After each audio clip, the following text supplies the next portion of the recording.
নজর রাখবো পরবর্তী সংবাদে। বাংলায় এখন চৈত্র মাস বাংলা ক্যালেন্ডার অনুযায়ী, এবং তারই মধ্যে চৈত্রের শুরু থেকেই কালবৈশাখীর তাণ্ডবও শুরু হয়ে গেছে। তবে গতকাল রাতে জেলায় জেলায় লক্ষ্য করা গিয়েছিল বৃষ্টিপাত এবং তারই মধ্যে বাতাস। তবে সামান্য বাতাসেই বিদ্যুৎ বাহী তার ছিঁড়ে বিপজ্জনক অবস্থায় পড়ে আছে মেথির মিয়া গ্রামীণ। যে কোনো সময় ঘটে যেতে পারে বড় ধরনের দুর্ঘটনা, এমনটাও লক্ষ্য করা গেছে। এবং গত বৃহস্পতিবারও সামান্য বাতাসে মেথির মিয়া গ্রামের মিশ্র জনবসতি এলাকায় বিদ্যুৎ খুঁটি থেকে তড়িৎবাহী তার ছিঁড়ে পড়ে যায়। গ্রামের লোকজন মানিক ভান্ডার বিদ্যুৎ নিগমের সাব ডিভিশন অফিসে খবর দিলে নিগমের দুজন কর্মী এসে তড়িৎবাহী বিদ্যুতের তারটি জুড়ো দিয়ে বাঁশ দিয়ে তুলে কলা গাছের মধ্যে বেঁধে দিয়ে কর্মীরা চলে যান।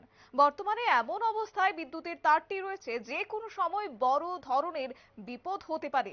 গ্রামবাসীরা এই বিষয় সম্পর্কে জানিয়েছে যে প্রতিদিন এই বিদ্যুৎ খুঁটি নিচ দিয়ে প্রচুর মানুষ যাতায়াত করে। বিদ্যুৎবাহী তারটি যেভাবে ঝুলে আছে তাতে পাশের বাড়িঘরের মানুষের বিপদ বেশি বলেই মনে করছেন।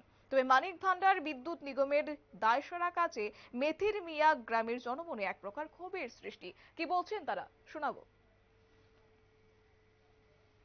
তারা এটা জৈনটা পেয়ে গেছে, দিয়া একটু ঝুলাই রাখে গেছে, কই সিঁড়ি নাই, সরকার থেকে বলে গাড়ি দেয় না, তারা আইতেও পারে না। হয়ে গেল তখন আর শুনি নাই। সেদিন যেদিন তারটা ছিঁড়ছে সেদিন আমি তার মধ্যে কার্য খরচ আছে। কোনদিন ছিঁড়ছে তারটা? তারটা ছিঁড়ছে পরশু দিন। আচ্ছা, গতকাল। তারা আইছে? হ্যাঁ, তারা আইছে কালকে। তো এই যে ছাগল গরু আপনার সবসময় এনে থাকে, দুধ তো সবসময় এদিক দিয়ে আসতেছে, এই রাস্তা থেকে এদিক দিয়ে বেশি আইল। আচ্ছা, তো এইখানে কত পরিবারের বসবাস? এদিকে মানুষ আসা যাওয়া করে?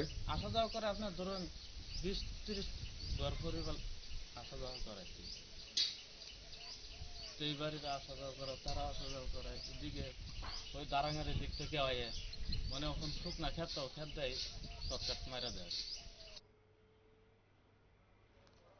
আপনারা শুনলেন এলাকাবাসীদের বক্তব্য। তারা স্পষ্টতই অভিযোগ তুলেছেন বিদ্যুৎ দপ্তরের দিকে, কিন্তু তারপরও কেন কর্ণপাত করছেন না আধিকারিকরা, সেটা কিন্তু প্রশ্ন।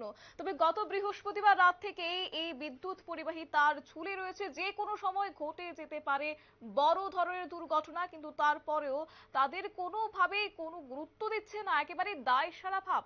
তবে এই বিষয় সম্পর্কে বিস্তারিত তুলে ধরেছেন এলাকার মেথির মিয়া গ্রামের বাসিন্দা, এবং এক্ষেত্রে তারা জানাচ্ছে যে এই বিষয়ে মানিক ভান্ডার বিদ্যুৎ নিগমের সাব অফিসে বিদ্যুৎ নিগমের কর্মীদের সঙ্গে যোগাযোগ করতে গেলে অফিসে মহিলা ক্যাশিয়ার ছাড়া নাকি কোনো কর্মীরই দেখা পাওয়া যায়নি, এমনটাও অভিযোগ আজকে তারা তুলে ধরেছেন। নিয়ে নিচ্ছে ছোট্ট একটি বিজ্ঞাপন বিরতি, সঙ্গে থাকুন।